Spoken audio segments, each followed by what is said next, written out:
I had jobs like anybody else did. All the skate shops were gone while I was in high school. You know, you start thinking about a career, or you're forced to think about a career because people tell you to start thinking about a career. There's no like school to go to saying I want to be a skate shop owner. I ended up getting a part-time seasonal job, just being a stock boy.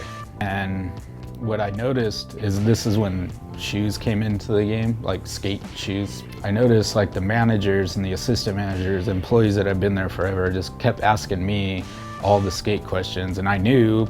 And I built up a little bit of a resume or whatever, if you will, because then I went to another skate shop and then I was like, oh, I worked here, and then I got a job there. I worked there for a year, then I worked for another shop for 3 years. I was like, okay, now I'm completely running these stores, and they're getting bigger as stores do, as they grow, and especially if they have financial backing. During those like 4.5, 5 years that I was working at those other shops, I felt that I was ready to do it at that level. And I was like, I just know what product to buy, and I know how to sell it, and I know how to keep a store clean, and I know how to lock the door.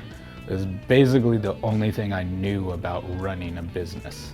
I wanted a skateboard shop that lasts, that is around long enough to where people just know, oh, if you want the real skate shop, like go here. I've been working here for like 3 years. My buddy Rory, he told Alan, he's like, oh, you know, I'm not really trying to work here anymore. I'm trying to do this thing.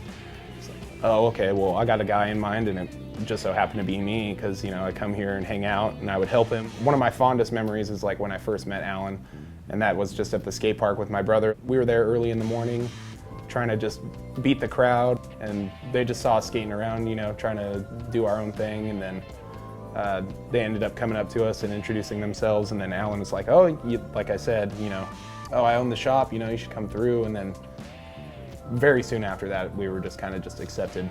You know, everyone was like, oh yeah, these guys are cool. These guys that come in and out, you know, they're team riders, former team riders. You know, some of them have careers, some of them have children now.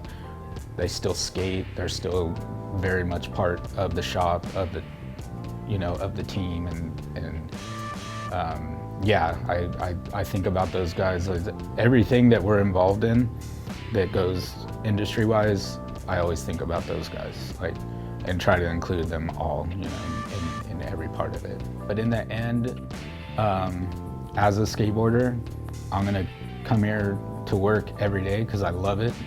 I'm gonna skate as hard as I can every day. And if any of you out there truly have a passion for anything, my advice to you would be to go for it. Learn as much as you can and just don't give up on it.